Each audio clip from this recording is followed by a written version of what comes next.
With a sequel to a revolutionary game, it's like walking on a minefield. Everyone expects the game to improve what needs to be improved, fix everything that doesn't work, and add new elements to satisfy the thirst for novelty. And of course, Metal Gear Solid 2 Sons of Liberty could not escape this minefield. But hey, it can't be that hard, right? Metal Gear Solid has some clear issues, and the new console generation gives you tools enough to accomplish the best result. So, is Sons of Liberty a dignified sequel of Metal Gear Solid? And even if it is, does it have the same spirit that makes Metal Gear Solid worth playing today? Stay around while we analyze under the mother eye if the step forward took by Metal Gear Solid 2 was in the right direction. This is Metal Gear Solid 2 Sons of Liberty years later.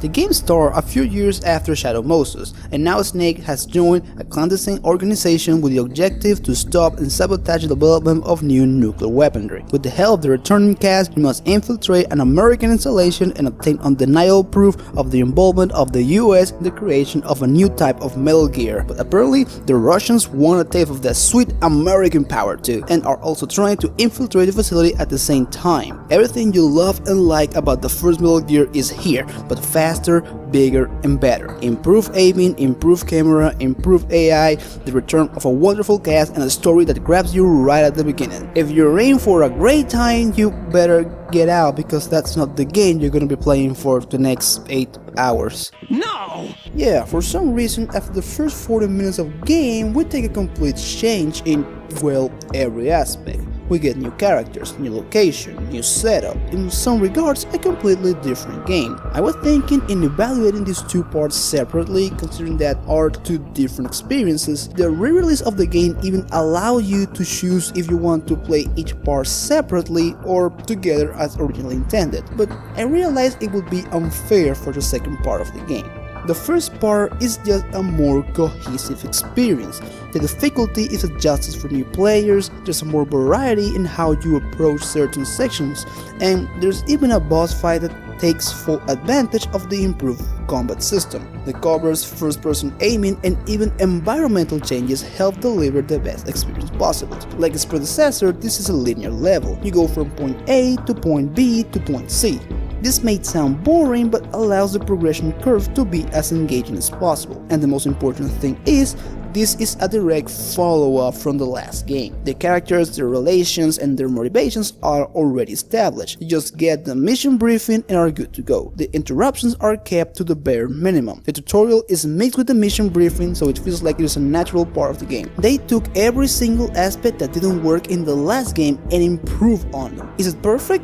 Of course not, but again, this is a small linear level, so it's created in a way that eliminates the limitations that other parts of the game may have. And there's the catch. This section is so well crafted that serves as a comparison point for the rest of the game. I'm sure you have heard before why Raiden is a bad replacement for Snake, but I'm not talking about the story, I'll talk about that later. I'm talking about the most basic concept of design doesn't work when you give more exploration freedom to the player. Here's the thing, in a linear level you have, let's say, room A, room B, and room C. Every room has its own challenge, and you have to overcome that challenge to advance to the next room. Every time to get to the new room, a checkpoint is created. So if you fail, you don't have to replay something you have already completed. When we add the ability to move back and forward between the rooms without any limitations, it negates the functionality itself. If you find yourself in front of a tough challenge, the best strategy is just to run past the enemy. If they discover you, just get to the next room, get the checkpoint, get killed, and continue from that same room, without having to ever address the challenge presented in the last one. This is a big problem because it renders sneaking around your enemies to progress to the game completely pointless. And sneaking around your enemies to progress to the game is the whole point of the Metal Gear series. We end up in the case where the best way to complete the game is to ignore the game. Well, maybe you are aware of this and are determined to not exploit this weakness in the system and complete the game as intended. Good for you! Now, you will only need to fight against the camera that refuses to work half the time. Sometimes the fixed camera angles are well aimed and allow you to see everything you need to see. Other times you'll get this.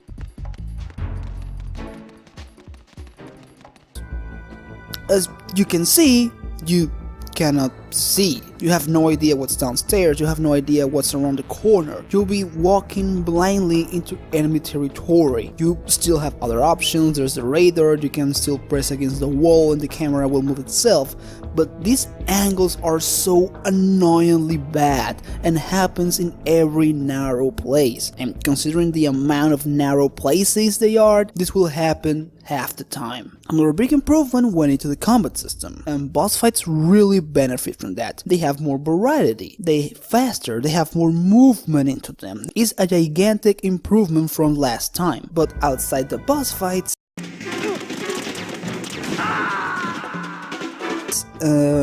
let's say regular battles took a deep wound with these changes. Hand-to-hand combat is still useless, I will say even worse than last time. Enemies receive a big upgrade in fighting capabilities, but the player got no measure to counter those, so if you ever get into a fight against enemy reinforcements, you better run to exploit this system weakness or die. And considering that your choices are failure or something that should not be there, I will say the combat is completely broken. That is, of course, until you get the tranquilizer gun and you can snipe all your enemies from the distance and walk around without minding their presence.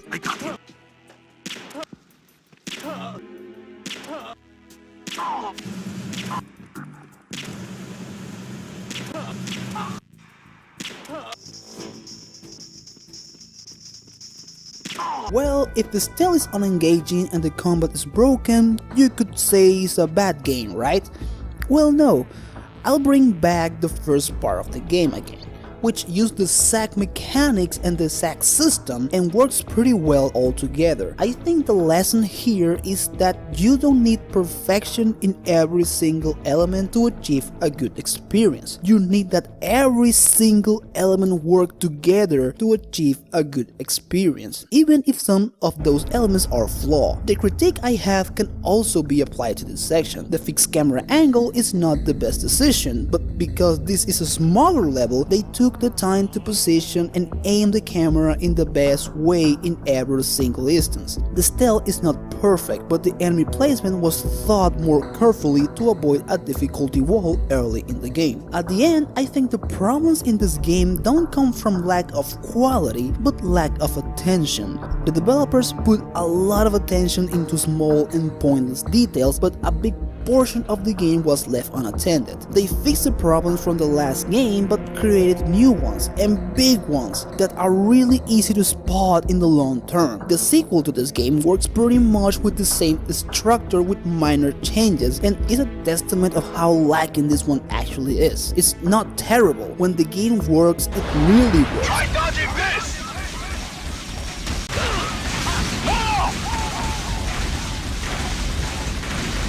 It can deliver a great experience, but when it doesn't work, it just struggles to deliver a cohesive play. I think all come to scale and perspective. In a small scale, with a more focused perspective, the game works really well.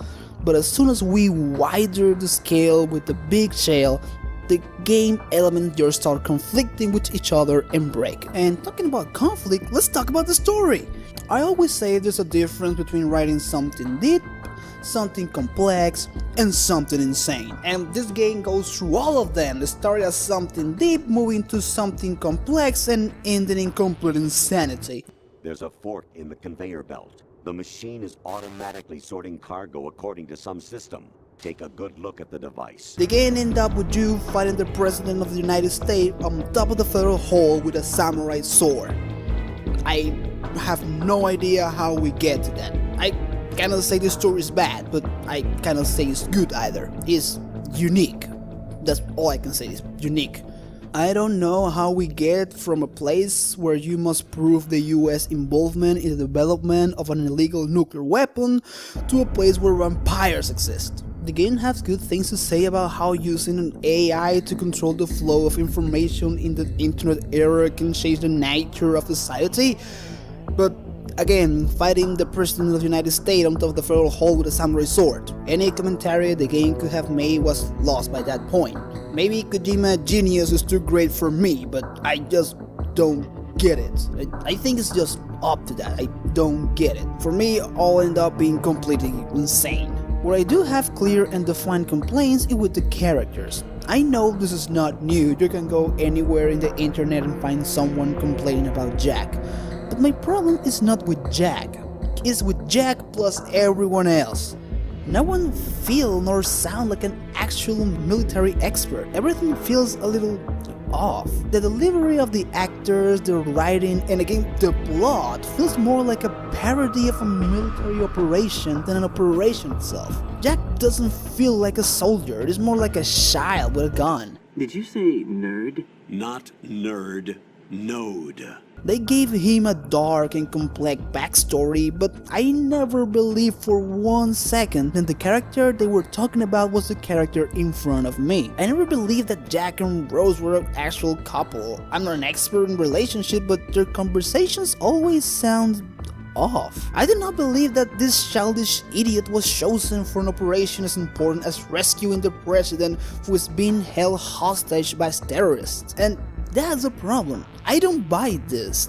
I don't buy the characters, I don't buy the relations, I don't buy their backstories. And for a game that is 60% cutscenes and dialogue and 40% gameplay, that's a big issue. I don't know how when narrative is such an integral part of your game, you can let this happen. The game is not bad in any respect, it's serviceable, it's passable. But for a game that came after Metal Gear Solid and before Snake Eater, passable is not enough. If you are a Metal Gear fan, you can have fun playing this game. It's definitely worth as a case study of how a set of mechanics can work pretty well or fail depending on the context. But if you're just looking for something good to play, I will recommend to stick to new releases or good old classics. Metal Gear Solid 2 Sons of Liberty is not a bad game, but certainly it doesn't worth the play this many years later.